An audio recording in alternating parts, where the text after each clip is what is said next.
تبارك الذي نزل الفرقان على عبده ليكون للعالمين نذيرا.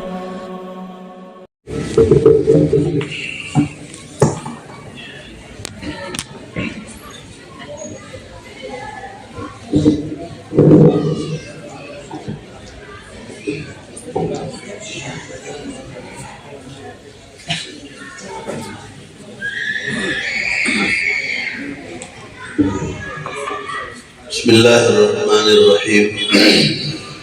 الحمد لله رب العالمين أكمل الحمد على كل حال، والصلاة والسلام الأتمان على سيد المرسلين، كلما ذكره الذاكرون وكلما غفل عن ذكره الغافلون. اللهم صل عليه وعلى آله وسائر النبيين وآل كل وسائر الصالحين نهاية ما ينبغي أن يسأله السائلون. أما بعد، فأعوذ بالله من الشيطان الرجيم. بسم الله الرحمن الرحيم. الرحمن علم القرآن خلق الإنسان علمه البيان. وقال تعالى: نون والقلم وما يسطرون. وقال النبي صلى الله تعالى عليه وسلم: إن من البيان لسحرا، أو كما قال عليه الصلاة والسلام. حضرت مفتی صاحب دامت برکاتہم چونکہ اجلاس کے آغاز میں نہیں تھے، اس لیے انہیں شاید مغالطہ ہو گیا. میں یہ عرض کر دوں، صدر آپ ہیں، میں نہیں. تو آپ لوگ کہیں غلط فہمی میں مبتلا مت ہو جائے گا. مجھے تو افسوس اس پر ہے کہ میں صدارتی خطاب ان کا میرے بات سنتا اور میں مختصر سے تاثرات پیش کر دیتا، لیکن چونکہ دور سے آیا ہوں اس لیے ان لوگوں نے یہ سمجھا کہ آیا ہے دور سے تو ذمہ داری بھی زیادہ ڈالنی چاہیے. بہرحال کچھ باتیں تو وہ ہے جو مجھے کہنی تھی، مفتی صاحب نے کہہ دی. ایک واقعی فریضہ تحقیق میں نے تو آ کر بھی کہا کہ مجھے کیوں حکم بنا دیا، یہ بہت مشکل کام ہے. تو جیسے مفتی صاحب نے معذرت کی، میں بھی آپ حضرات سے معذرت خواہ ہوں. پریشانی نمبرات رکھنے میں ہمیں بہت زیادہ ہو رہی تھی، لیکن بہرحال ایک کام تھا جو کرنا تھا، جیسے تیسے اپنی سمجھ کے مطابق کر دیا. اگر واقعی کسی کی حق تلفی ہوئی ہے، قصداً تو کی نہیں، ہم نے جو سمجھا اس کے مطابق کیا ہے. اگر واقعتاً اس میں آپ کی دل آزاری ہوئی ہے تو معذرت خواہ ہیں، اور والعذر عند کرام الناس مقبول، اس لیے امید بھی ہے کہ آپ ہمیں معذور رکھیں گے انشاءاللہ تعالی. دوسری بات، آپ کی خطابات کے حوالے سے تو وہ میرے ذہن میں بات تھی جو مفتی صاحب نے کہی. مضامین بہت اچھے تھے، اور حفظ کا جہاں تک مسئلہ ہے، اکے دکے طالب علم کو حادثاتی طور پر کچھ ذہول کاری ہوا، ورنہ اتنا شاندار حفظ میرے اپنے طلباء تو نہیں کرتے ہیں. اتنا تھے، یاد بہت پختہ تھی آپ لوگوں کو، تقریر اور جرأت بھی اکثریت کی بہت اچھی تھی.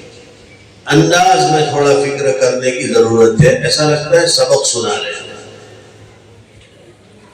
زیادہ تر طلباء نے میں نے یہ محسوس کی کبھی کہ بولنے کا انداز ان کا ایسا ایک تو تسلسل کے بہت تیز بول رہے ہیں.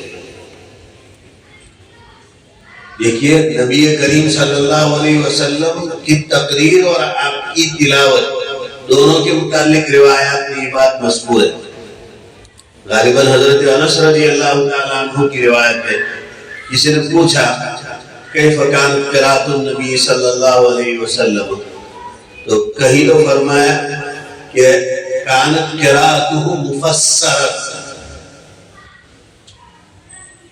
یعنی شارحین حدیث نے لکھا ہے کہ آپ صلی اللہ علیہ وسلم اس طرح تلاوت کرتے تھے کہ اگر کوئی آدمی آپ کی تلاوت میں حروف گننا چاہے تو آرام سے گن سکتا ہے. اور یہی آپ کی ترتیب بھی تھی.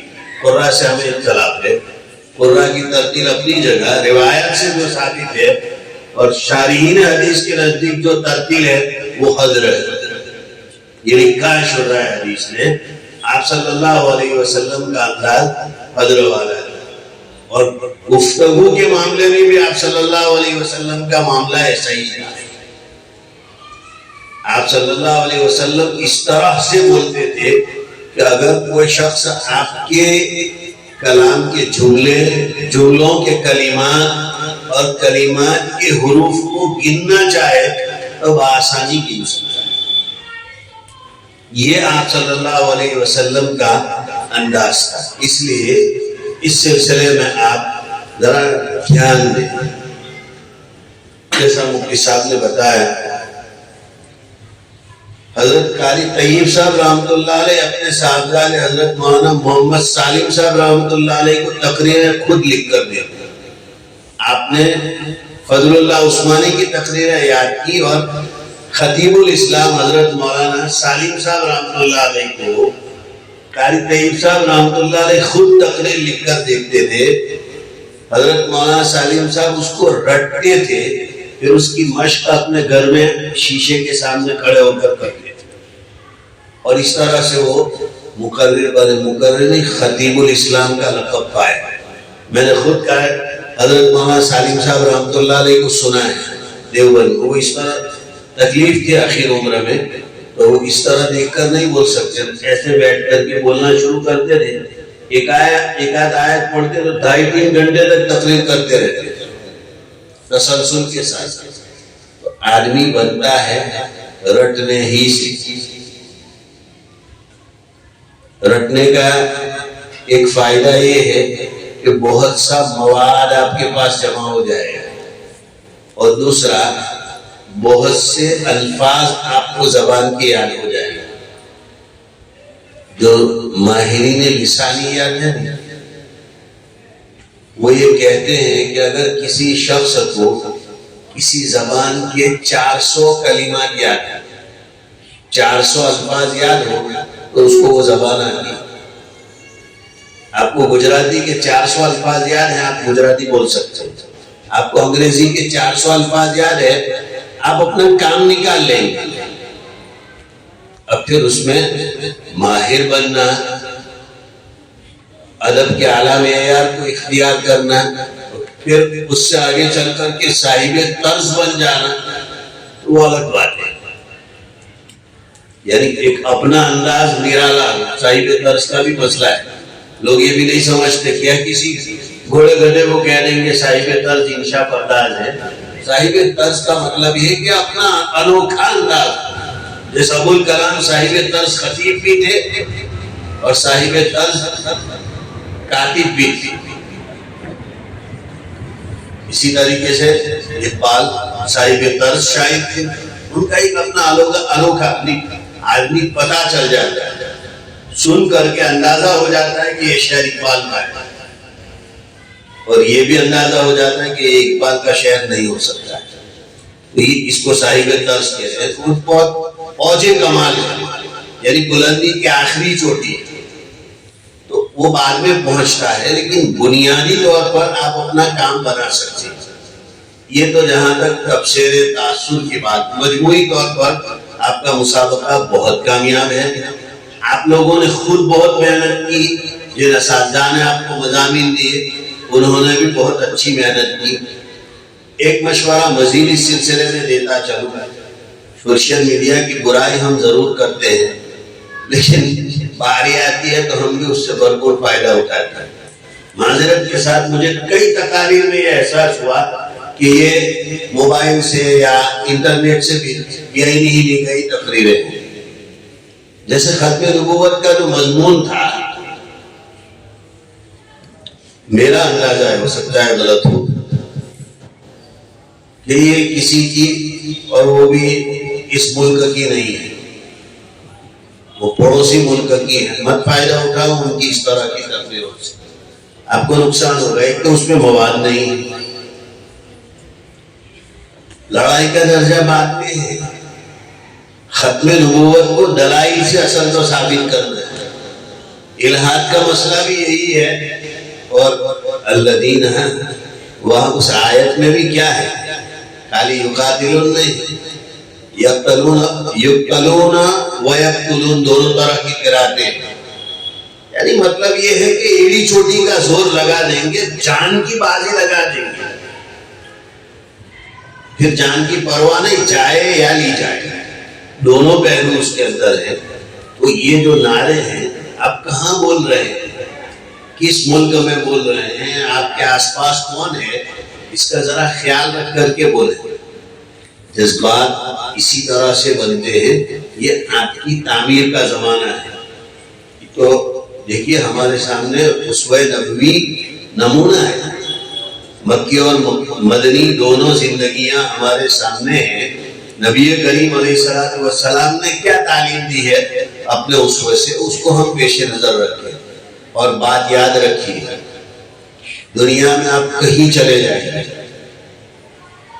اگر آپ کی بات میں دم ہے، بات آپ کی مبنی بر دلائل ہے، تو دشمن بھی آپ کے سامنے سر نگو ہوگا۔ اس لیے پہلا کام بات ہی کا ہے۔ ہر معاملے میں شریعت نے یہ رہنمائی کی ہے، میاں بیوی کا مسئلہ ہو، جھگڑا ہے تو پہلے کیا ہے، پڑھیں، فَعِذُوهُنَّ، نصیحت کرو، سمجھاؤ، بات کرو، معاملہ یہاں سے حل ہو جائے تو آگے الجھن نہیں بڑھے گی۔ وہاں نہ ہو تو وَاهْجُرُوهُنَّ فِي الْمَضَاجِعِ، ازدواجی رشتہ قائم کرنا بند کرو تو تڑپ ملا دے گی تمہیں، اور بات نہ بنے تو پھر وَاضْرِبُوهُنَّ، آخر میں ضرب غیر مبرح کی اجازت شریعت نے دی۔ جہاد کی مشروعیت اسلام میں دفاعی بھی ہے، اقدامی بھی ہے۔ اقدامی جہاد بھی شریعت میں مشروع ہے، لیکن آپ پڑھیے، مطالعہ کیجیے کتابوں کا۔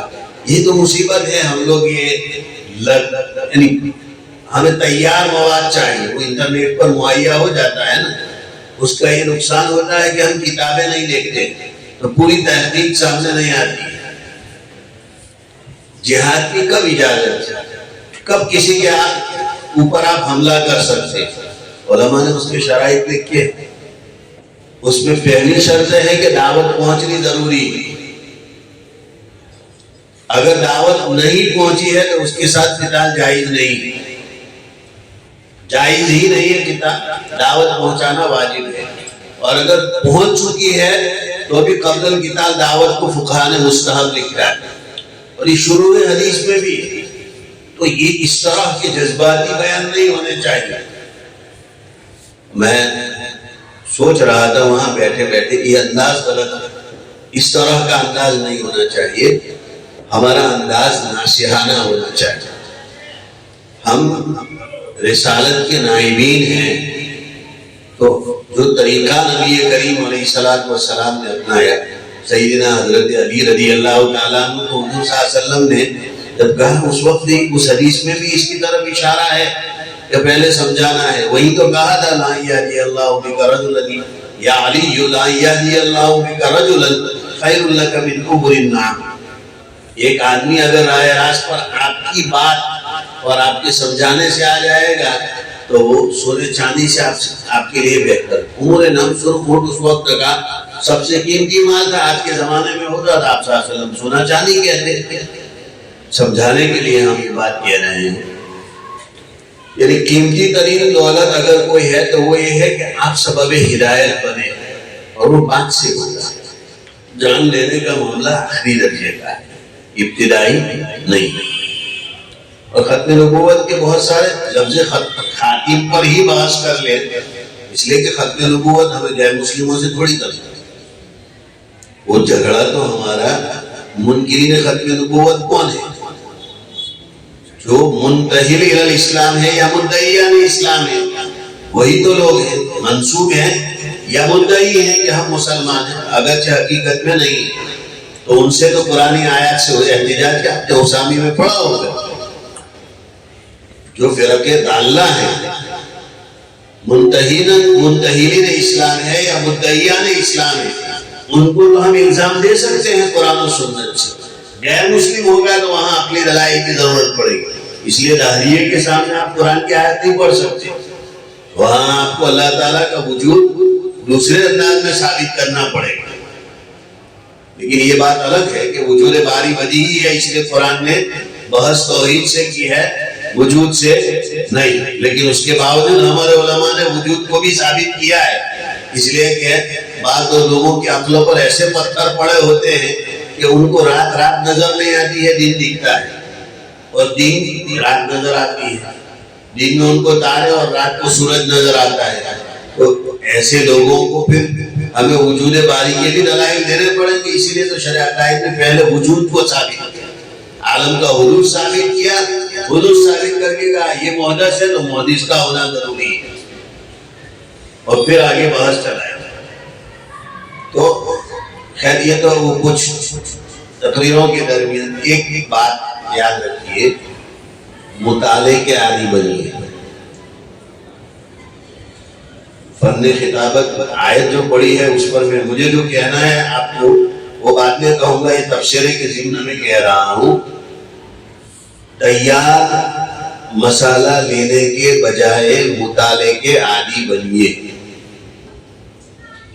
آپ کو اگر کوئی تقریر کرنی ہے، جیسے مفتی صاحب نے کہا کہ بھائی ٹھیک ہے جلسہ ہے تو اس میں تو آپ رٹی ہوئی تقریر ہی کریں گے، لیکن آپ کی جو باری ہے انجمن میں، یہ لفظ انجمن ہے، انجمن نہیں ہے، بفتح الجیم نہیں، بضم الجیم ہے. عام طور پر لوگ غلط بولتے ہیں، جیسے رواج بول دیتے ہیں. ہمارے بچے نے بھی رواج بولا تھا، رواج ہے رواج نہیں. تلفظ پر بہت دھیان دینا چاہیے، اور اس کے لیے اپنے حافظے پر اور سنی سنائی دونوں پر اعتماد مت کرو. مجھے پڑھاتے ہوئے 30 سال ہو گئے ہیں، میں آج بھی اردو کے الفاظ لغت میں دیکھتا، فیروز اللغات میں دیکھتا. میرے پاس لازمی طور پر وہ فیروز اللغات کلام موٹی والی رہتی، جہاں ذرا سا تردد ہوتا ہے میں پٹ سے وہ کھول کے دیکھتا کہ اس لفظ کا صحیح تلفظ کیا ہے، اصل کون سی زبان کا لفظ ہے، اور اس کا معنی کیا ہے. عادی بنو گے، آپ کے علم میں پختگی ہوگی اور آپ پر اعتماد بڑھے گا. تو انجمن میں جو آپ تقریر کرتے ہیں اس میں ہر ہفتے نہ صحیح تو 2 ہفتوں میں ایک مرتبہ یا مہینے میں ایک مرتبہ مطالعہ دیکھ کر ایک خلاصہ آپ اپنے ذہن میں بٹھائیے اور اس کو بولیے. وہ بولیں گے وہاں آپ کی زبان تیز نہیں چلے گی، اور رٹی ہوئی نہیں ہوگی، وہاں آٹومیٹکلی آپ آہستہ بولیں گے. وہاں صرف ٹھہراؤ اور تدریج آپ کی طبیعت میں ہوگی، اور تدریج بہت ضروری ہے. بھائی ہم لوگ تو ماتوریدی لوگ ہیں، 8 صفات ذات مانتے ہیں، تکوین کے قائل ہیں، اور تکوین کی بنیاد کلمہ کن پر ہے. کن ہی کی وجہ سے تو تکوین آئی ہے، سمجھے آپ. تو مالک کن جو ہے وہ اس کائنات کی تخلیق میں 6 دن کا وقت کیوں لے رہا ہے؟ اور کیجیے. اللہ تعالیٰ شاعرہ تو یہ کہتے ہیں کہ کاف اور نون بھی اللہ نے نہیں بولا کل، اسی لیے تو وہ تکوین کو مانتے ہی نہیں ہیں. ان کے یہاں صفات ذات 7 ہی ہیں، 8 نہیں. وہ تو یہ کہتے ہیں کہ کن فیکون صورت انتصال کی طرف اشارہ ہے، یعنی ارادہ ہوا اور وجود ہو گئے. تو اللہ تعالیٰ کائنات علوی اور کائنات سفلی اس کے تمام تر موجودات کے ساتھ کلمح البصر میں پلک جھپکنے کے برابر میں موجود کر سکتے تھے. پھر زمین کو، آسمان کو اور ان کے درمیان کے موجودات کو پیدا کرنے میں 6 دن کا وقت اللہ تعالیٰ نے کیوں لگایا؟ یعنی اتنا عرصہ کہ جتنے عرصے میں آج کے حساب کے اعتبار سے 6 دن رات ہو جائے گا.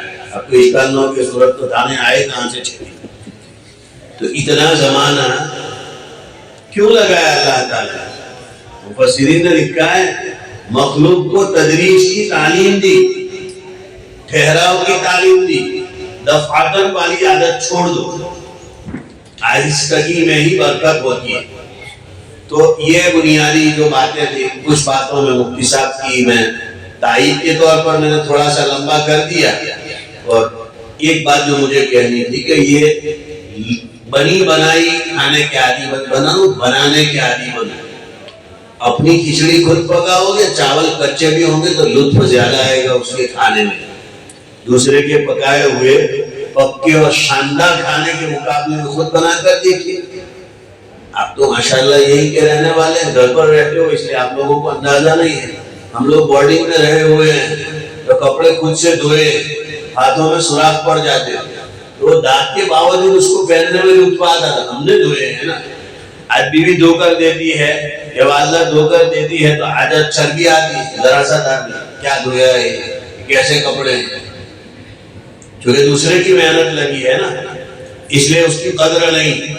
لیکن ہم نے خود جب کیا تو بڑی قدر کی, حفاظت بھی بہت کرتے تھے کہ گندے نہ ہو جائے. آج اتنی حفاظت کا اہتمام بھی نہیں. دستور یہی ہے, اپنی محنت لگتی ہے تو آدمی کو قدر ہوتی ہے. تو یہ انٹرنیٹ سے یہ واقعتاً زہر ہے. تو جہاں زہر کی ضرورت ہو وہاں استعمال کیجیے, لیکن وہ ضرورت کے بقدر ہی, کیونکہ معذورات میں سے ہے نا, تو مجبوری میں ہوگا تو بقدر ضرورت ہی مقدر ہوگا. اس لیے جتنی ضرورت ہو لابدی اور لاچاری کے درجے میں اتنا اس کو استعمال کرو. جیسے آپ کے پاس کوئی کتاب نہیں ہے اور ایمرجنسی ہے تو ٹھیک ہے, پھر موبائل پر انٹرنیٹ سے نکال کر جو کچھ دیکھنا ہے دیکھ لو, اپنا کام چلا. ایسا نہیں ہے کہ میں اس سے اعتراض کرتا ہوں, میں اس کو شجرہ ممنوعہ سمجھتا ہوں, میں بھی اس کی حفاظت کرتا ہوں, لیکن اس بات کو مد نظر رکھ کر کے یہ ضرورت کی چیز ہے, قدر ضرورت ہی اس کو استعمال کرنا ہے. مطالعے میں آپ کو فائدہ یہ ہوگا کہ آپ کئی 100 صفحات پڑھ جائیں گے 2 صفحات کے لیے. میں مفتیوں کو بھی یہ کہتا ہوں کہ مفتی گوگل سے پوچھ کر فتوی مت لکھو, شامی کو خود دیکھو, عالمگیری کو خود دیکھو, بحر الرائق اور زیلئی کو خود اٹھاؤ. ایک مسئلہ ڈھونڈنے میں 500 مسئلوں پر نظر پڑ جائے گی, آپ کا کام بن جائے گا. وہ ایسے ہی آدمی مضبوط بنتا ہے. مطالعے کی کثرت کے عادی بنو. مطالعے کی کثرت ہوگی تو علموں میں پختگی بھی ہوگی, تعمق اور گہرائی بھی آئے گی. اب اس کے بعد میں ان آیات پر آتا ہوں. دیکھیے ٹھیک ہے مولانا, کتنی دیر کی گنجائش ہے میرے پاس؟ مفتی صاحب آپ جائیے, میں اپنا کام کرتا رہوں گا, آپ تشریف لے جائے, آپ اپنا پروگرام.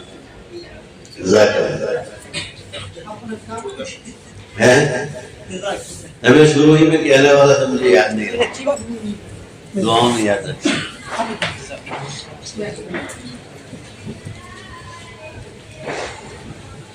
بھائی یہ ہمارے دوست ہیں, سب پڑے ہوئے ہیں میرے پاس, لیکن میرے دوستوں کی طرح ہے, تو ان سے محبت ہے.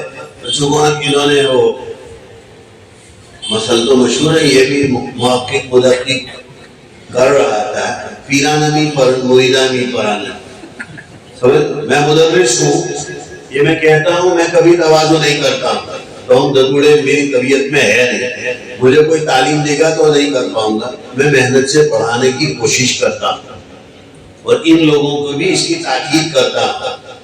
مطالعہ کر کے, اچھی طرح خود سمجھ کر کے, سبق کی تلخیص کر کے, لیسن پلان بنا کر کے پڑھانے بیٹھو, اور اللہ تعالیٰ نے جو طاقت دی ہے اس کے مطابق پڑھاؤ. یہ ہم کرتے بھی ہیں, ہم اپنے طلباء کو تاکید بھی کرتے ہیں. تو انہوں نے بہت چڑھایا ہوگا تو اس چکر میں پڑھنا ہوگا. اب ضروری باتیں سمجھنے کی کوشش کرو. دیکھو, نطق یعنی بولنا, قوت گویا ہے, یہ انسان کی خصوصیت ہے. اور بیان, اس کا معنی کیا ہے؟ بیان کا معنی اگر آپ عربی میں ڈھونڈیں گے تو افصاح, اظہار, یعنی جو یہاں ہے یا یہاں پر جو مضامین آتے ہیں اس کو یہاں سے ادا کر پانا, اپنے دل دماغ کے واردات اور اپنے جذباتی دروں کو کسی کے سامنے پیش کرنا, کسی کو سمجھانا, یہ بیان کا معنی ہے. اللہ تعالیٰ نے اس کو مقام امتنان میں ذکر کیا ہے اور بہت بڑی نعمت قرار دیا.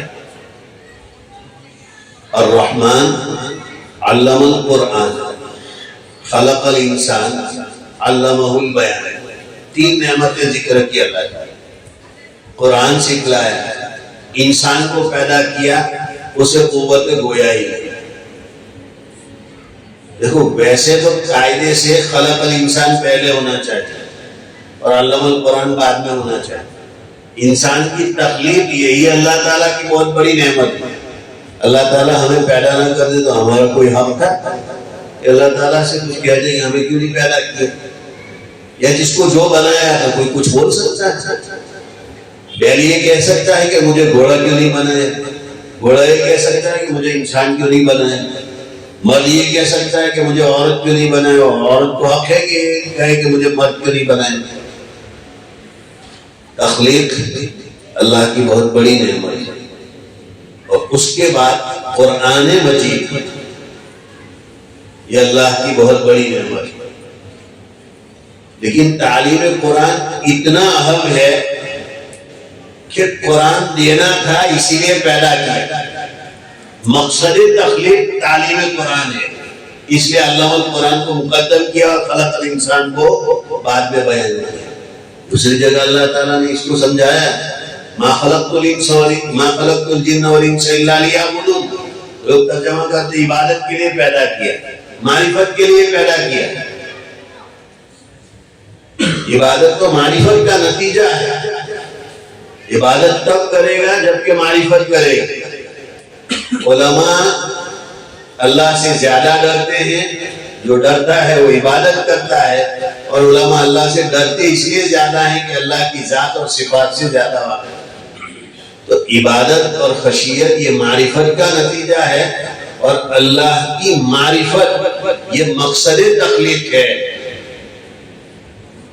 ما خلقت الجن والانس الا لیعبدون، اور معرفت اللہ تعالیٰ کی قرآن سے ہوگی۔ اس لیے علم القرآن خلق الانسان کو بیان کیا، اور اس کے بعد جو بنو آدم کو سب سے بڑی نعمت دی وہ قوت گویائی ہے۔ اس لیے علمہ البیان۔ دیکھو اللہ نے بہت ساری مخلوقات اس دنیا میں پیدا کی، ہمیں تو پتہ نہیں ہے کتنی ہے، اور کسی کو نہیں پتا، اور پتہ چلنے کا بھی نہیں، اس لیے کہ روئے زمین پر جتنی مخلوقات ہے، قارے باہر میں، سمندر کے پیٹ میں اس سے زیادہ مخلوقات ہے۔ دنیا میں جتنی مخلوقات ہے اتنی تو سمندر کے اندر ہے، اس سے زیادہ ہے۔ کس کو پتا ہے؟ ان ساری مخلوقات کے نشو و نما، بڑھنے، گرو ہونے، ان کے وجود و بقا اور ان کے کھانے پینے، سب کا نظم اللہ نے کیا۔ تو اللہ نے نشو و نما بھی انسان کے ساتھ تمام حیوانات، تمام مخلوقات کو دیا، سب کو وجود بخشا، سب کو باقی رکھتا ہے، سب کو کھلاتا پلاتا ہے۔ لیکن دائرہ کار ہر ایک کا محدود ہے۔ سورج اپنی روش کو کبھی تبدیل نہیں کر سکتا، چاند کا راستہ متعین ہے، والشمس تجری لمستقر لها والقمر قدرناه منازل، چاند کے لیے ہم نے راستے مقرر کر دی، سورج چاند کو اور چاند سورج کو پکڑ نہیں سکتا۔ ذالک تقدیر العزیز العلیم، زبردست جاننے والے کا بنایا ہوا یہ نظام ہے، مقرر کیا ہوا یہ نظام ہے، اس میں تبدیلی نہیں۔ ایسے ہی تمام مخلوقات کو آپ دیکھیں، مرغی کا چوزا انڈے سے نکلے گا، 1-2 دن کے بعد دانا چگے گا، پھر اس کے پر آئیں گے، بڑا ہوگا، ایک مدت تک ختم۔ دانا چگنے، کاٹنے اور کسی کی خوراک بننے سے زیادہ اس کا کوئی کام نہیں ہے۔ بھینس لے لیجیے، گائے لے لیجیے، ہاتھی لے لیجیے، وحشی ہو یا اہلی جانور ہو، پالتو ہو یا جنگلی جانور ہو، چرند ہو، درند ہو یا پرند، جو بھی ہو، سب کا۔ انسان کا اللہ نے دائرہ کار محدود نہیں کیا۔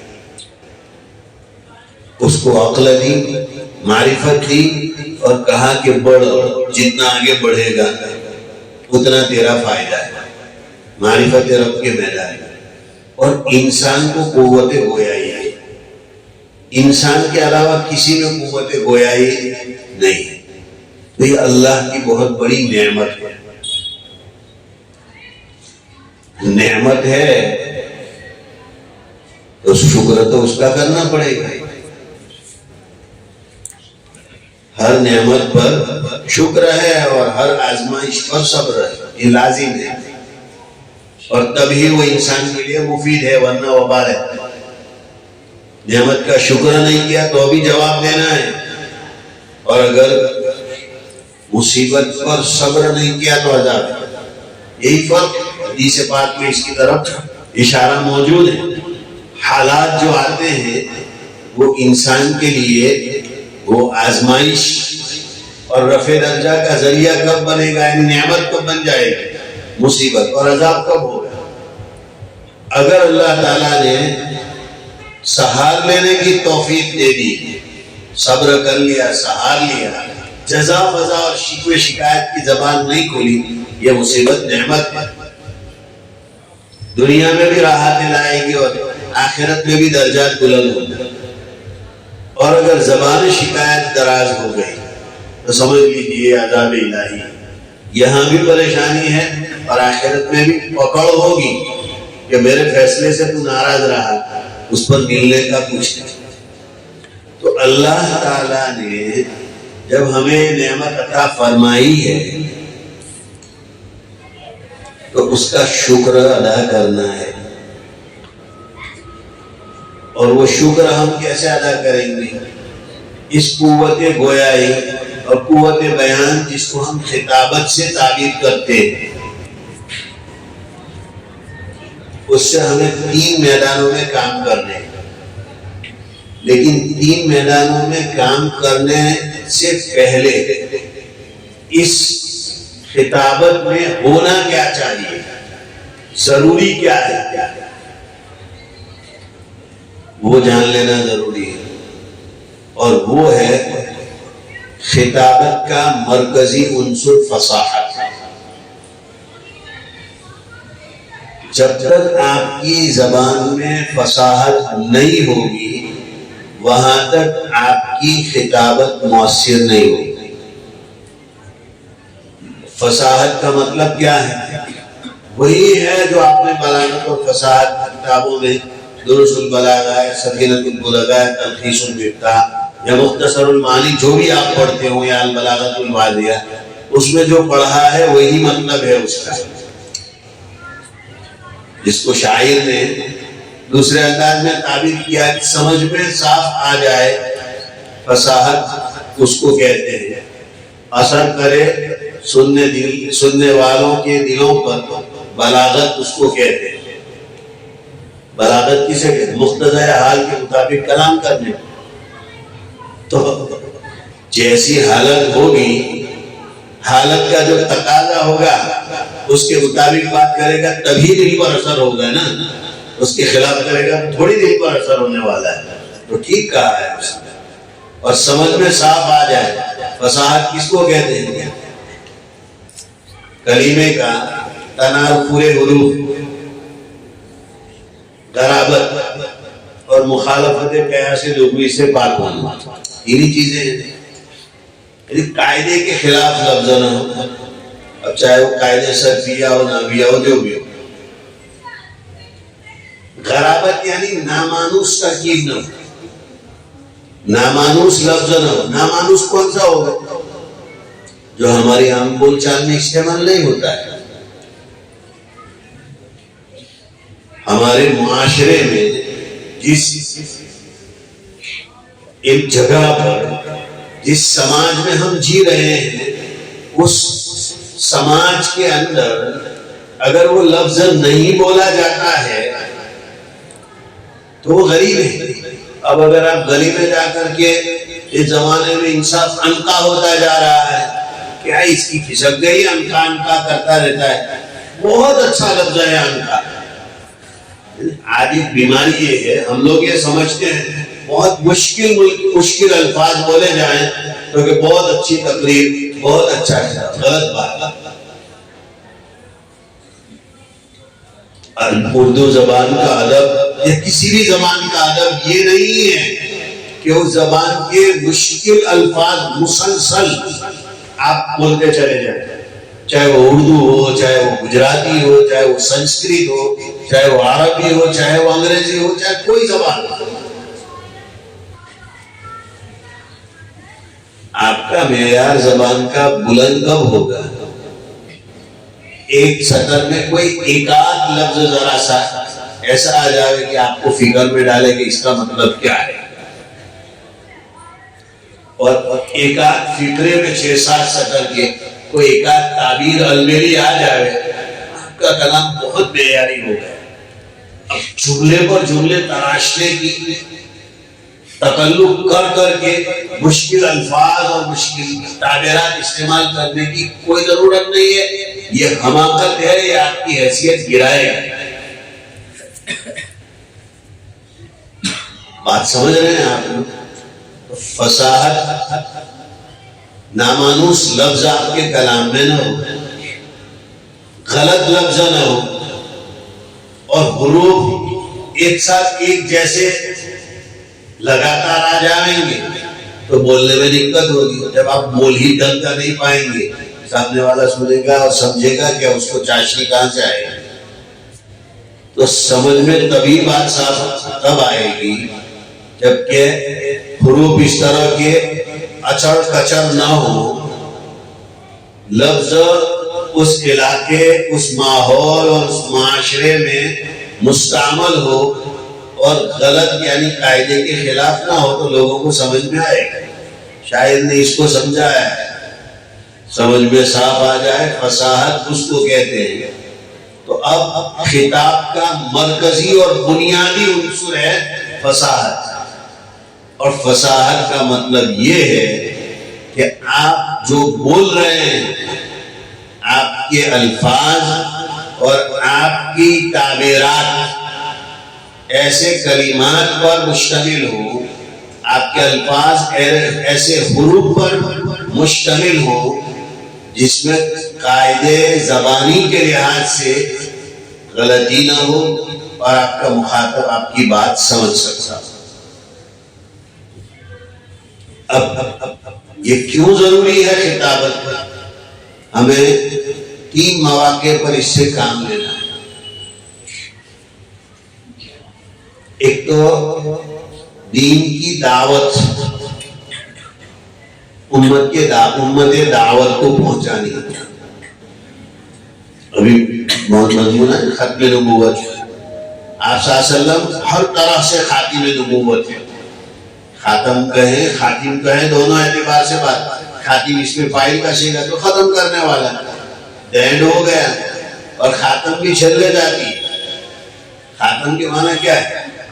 اسٹیمپ، مہر کے بعد کچھ نہیں ہوتا، دستخط کے بعد مہر آتی ہے، مہر پر بات بند۔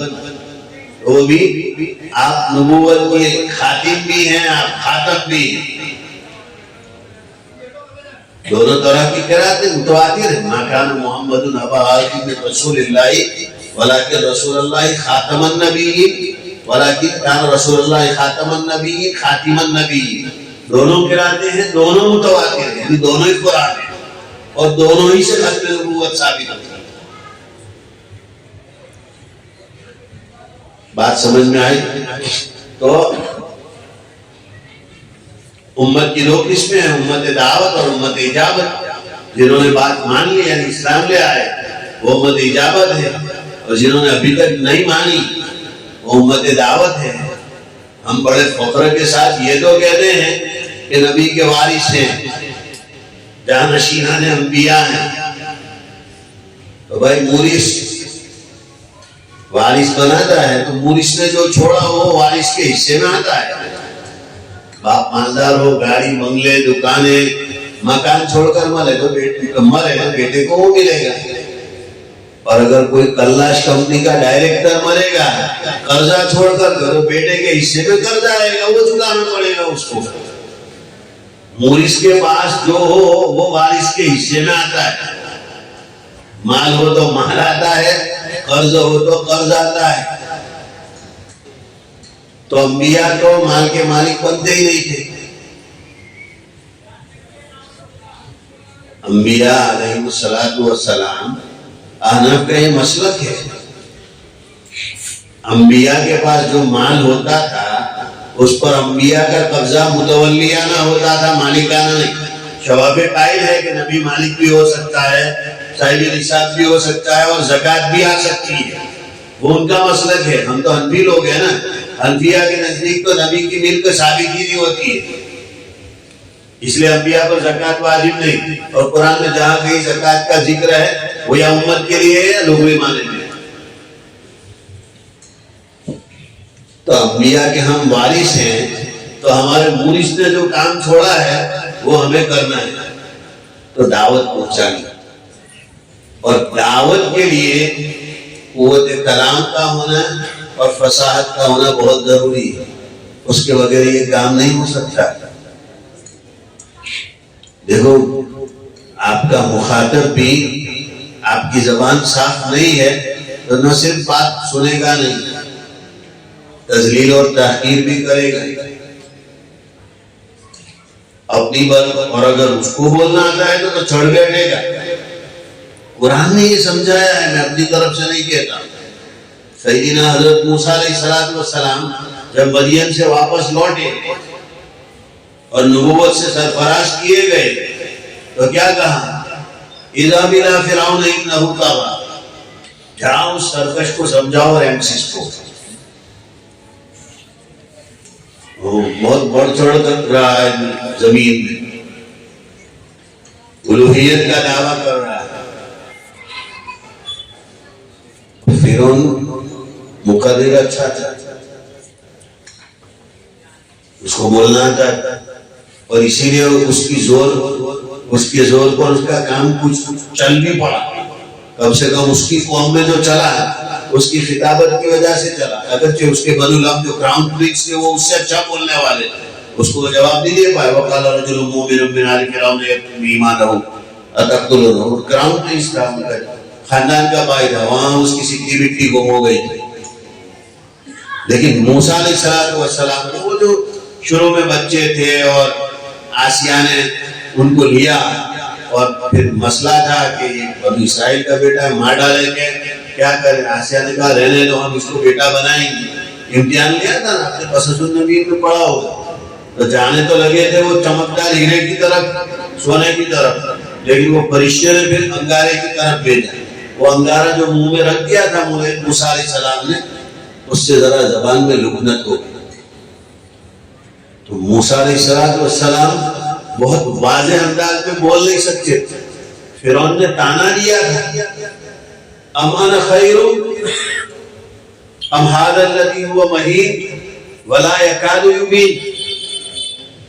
میں اچھا ہوں جو شاندار بول سکتا ہوں اور بنگلے اور مال و دولت ہے, یہ حقیر آدمی جس کے پاس مال بھی کچھ نہیں ہے اور اپنی بات بھی نہیں بول سکتا. ولا یکاد یبین, ڈھنگ کا بھی بول سکتا ہے, ٹوٹ ٹوٹ کر کے اٹک اٹک کر کے اپنی بات کرتا ہے. اس نے تاخیر کرنے کی کوشش کی. اور جب رسالت کا پیغام پہنچانے کا موسیٰ علیہ السلام کو حکم ہوا اللہ کی طرف سے, تو ان کو اس کا ادراک تھا کہ میرے لیے یہ کام مشکل ہے, لیکن ہمت نہیں ہارتا ہے نبی. اللہ سے دعا بھی کی, رب اشرح لی صدری ویسر لی امری, ساتھ ساتھ درخواست بھی کر دی, واخی ہارون هو افصح منی لسانا فارسلہ معی ردءا یصدقنی. یا اللہ آپ کا حکم ہے, جاؤں گا, کام تو مجھے کرنا ہے, اس لیے آپ میری مدد کیجئے, میری زبان کھول دیجئے. اور میرا بھائی ہارون شاندار مقرر ہے, اس کو میرا معاون بنا کر کے بھیج دیجئے تاکہ وہ میری تائید و تصدیق کرے. اور یہ موسیٰ نے اپنے بھائی ہارون کو نبوت دلا دی. تو اگر دین کا کام کرنا ہے, نبیوں والا کام کرنا ہے, تو قوت کلام آپ کے پاس ہونی چاہیے. ایک یہ ضرورت ہے ہماری. دوسرا, دعوت کو امت اجابت میں بھی کام کرنا ہے. امت اجابت یعنی جنہوں نے ایمان قبول کیا ہے، سب 100% چل رہے ہیں دین پر. ہمارا اپنا ہی ٹھکانا نہیں ہے. ہم خود دعویٰ نہیں کر سکتے ہیں کہ ہم پابند ہیں. اور دوسرے جو ہم کو اللہ والا سمجھتے ہیں ان کا حال کیا ہوگا؟ ان کو بھی سمجھانا ہے. اور یہ بھی رسالت کی ذمہ داریوں میں سے. نبی نے خالی بیعت علی الاسلام تھوڑی لی، فقط بیعت علی الجہاد تھوڑی لی. مسلمانوں سے بھی تو بیعت لی کہ نہیں لی؟ یا ایھا النبی اذا جاءک المؤمنات یبایعنک علی ان لا یشرکن باللہ شیئا ولا یسرقن ولا یزنین ولا یقتلن اولادہن ولا یأتین ببہتان یفترینہ بین ایدیہن وارجلہن ولا یعصینک فی معروف فبایعہن واستغفر لہن اللہ. یہ کام بھی کرنا ہے، یہ امت اجابت میں کرنے کا ہے. اس کے لیے بھی بولتے آنا چاہیے. یہ دوسرا کام. اور تیسرا اسلام کا دفاع کرنا. اور اسلام کے دفاع کے لیے دونوں چیزوں کی ضرورت ہے. زبان کی بھی ضرورت ہے اور قلم کی بھی ضرورت ہے.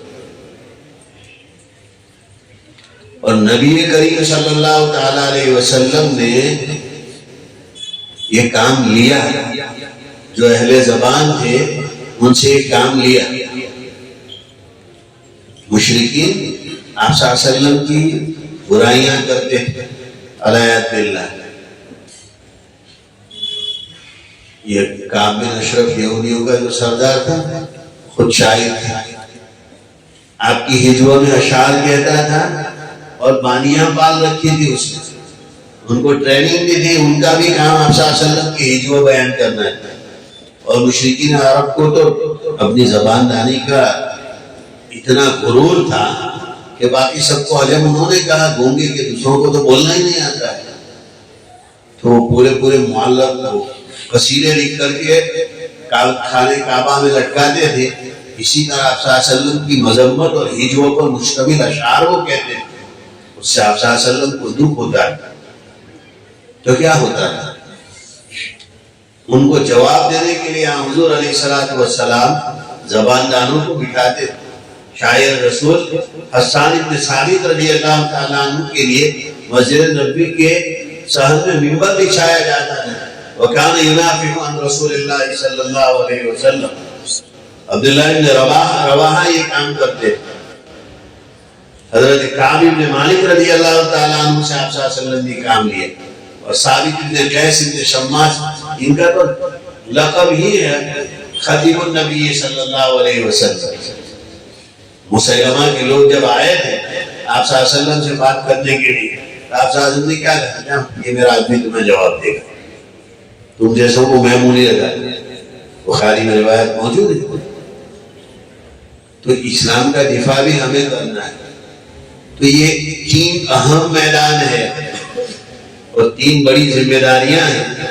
اس کے لیے ہمیں محنت کرنی پڑے گی اور تحریر بھی ضروری ہے.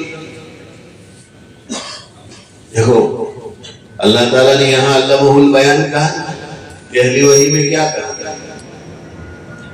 علمہ بالقلم علم الانسان ما لم یعلم. آج بھی دنیا قلم ہی سے سیکھتی ہے. شکلیں قلم کی بدل دی جائے گی زمانے کی تبدیلی اور تغییر کے اعتبار سے، لیکن قلم رہے گا. کبھی وہ خط والے قلم تھے، پھر بال پین آئے. کمپیوٹر ہو تو اس میں بھی کرسل ہوتا ہے، وہ قلم ہی ہے. اسی طریقے سے موبائل وہ جو نوٹ والی سیریز والے آتے ہیں اس میں بھی تو قلم ہوتے ہیں. قلم کے بغیر چارہ نہیں. اس لیے اتنا اہم ہے کہ اللہ تعالیٰ نے اس کی اہمیت بتلانے کے لیے قسم کھائی. نون والقلم وما یسطرون. قلم کی قسم اور جو لکھتے ہیں اس کی قسم. اللہ تعالیٰ قسم کھاتے ہیں. کیوں کھاتے ہیں؟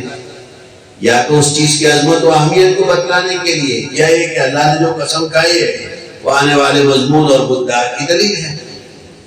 یہاں قلم سے چاہے قلم تقدیر مراد لیں اور بہت سے مفسرین نے عام اقلام مراد لیے ہیں۔